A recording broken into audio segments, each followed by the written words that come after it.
So you want to get better at rugby without actually playing.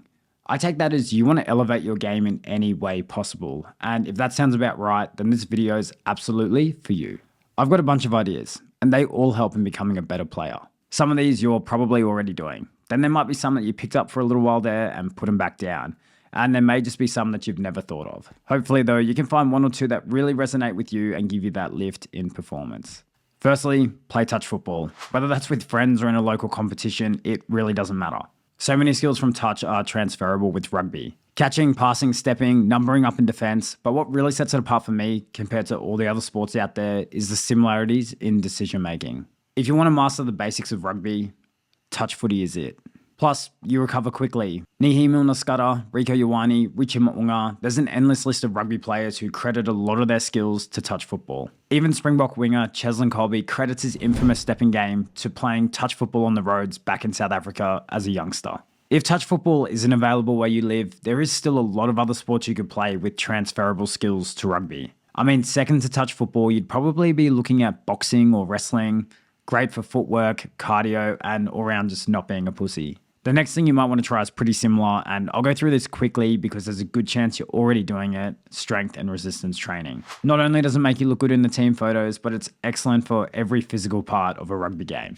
You can have more power in your tackles and ball carrying, use your strength in the breakdown, hold players up, strip the ball. It'll make you faster around the field. It's a no-brainer. You're kind of left behind in rugby now if you don't go to the gym. What are the best gym exercises for rugby? Well, the top two would have to be deadlifts and squats. Power in your legs and hips is rugby. Then any chest, back, shoulder exercises to really strengthen around those shoulders, which get a huge workout in rugby. And a good core will always help with balance and stability. P.S. Let me know if you'd want to see a video on an elite rugby training program. More than happy to do one if the interest is there. Bringing me up to my third point. Become better friends with your teammates. This has to be one of the most underrated ways to improve as a rugby player. The better the connection is between teammates, the more elevated everyone's performance is. But why? Think about it. If you're comfortable to communicate with the people in your team, you have this ingrained trust in each other, the hesitation and second guessing disappears. You're more likely to put that extra effort in for your friends, and it also builds this really positive team culture. And that positive culture can outperform raw talent any day. Teams who have found the most success in carnivals, tournaments, one-off competitions, often have found a way to build connections throughout a team and get everyone on the same page. It's never the teams running the most sophisticated plays or getting too deep into the technical side of the game. It's always the team with the enthusiasm. Think about the Springboks when they get to the Rugby World Cup. They have players who come from all around the world together in this throw-together side. And a huge part of their success is the connection Rassie builds amongst the players. And connection builds that enthusiasm, and they out-enthusiase. Fuck me, is that a word? I hope you understand what I'm getting at there. The more everyone's on the same page, the better a team will perform. Doesn't matter how talented every individual is. Next strategy, literally spam watch rugby, especially you youngsters out there. Whether it's getting down to clubland or watching your local professional rugby side, nothing will teach you the game like watching it. If you want to become Malcolm Marx, then watch Malcolm Marx. If you want to be the best centre in the world, then watch the best centres in the world and what they do on the field. Plus, watching the game lets you absorb so many intricate rugby laws that you can really use to your advantage. And it might sound a bit old school, but I recommend watching full games. Don't get stuck on that TikTok little shorts and clips where you just see little parts of the game. Truly watch a whole game and look at players' efforts on and off the ball. It will really help with your ability to take advantage of the laws and read the game. Next thing you might want to try, sensitive subject, get to a healthy body weight. When we're talking about getting to a healthy body weight, we're just talking about cutting excess body fat. You can argue that extra beef gives you that little bit of extra padding for when you're going into contact, but the negatives far outweigh any positives. More likely to get injured, more likely to be more fatigued, therefore more mistakes, more errors. Put it this way, I've never seen an athlete get super fit, super in shape for a season and perform worse. Get your body in a healthy place and you'll play better. My sixth idea is reading.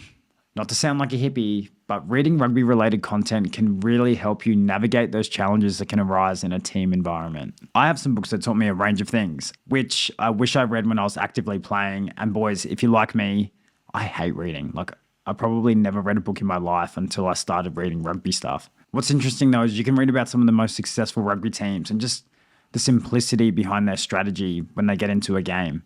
Not everything needs to be super complicated. It massively shifted my entire perspective, and that was after playing for such a long time. But I really wish, especially in those teenage years at school, that I had read books like this Sunny Bill one. It gives you heaps of lessons on how to navigate and maturely handle situations. And it can really help you realize that these super successful people have been in a similar boat to you at one stage or another. It's nice to be able to draw on the knowledge and the things that worked for them, or even learning from their mistakes so you don't have to make it. Another strategy, give yourself more breaks. There's a lot of credibility to the saying, less is more.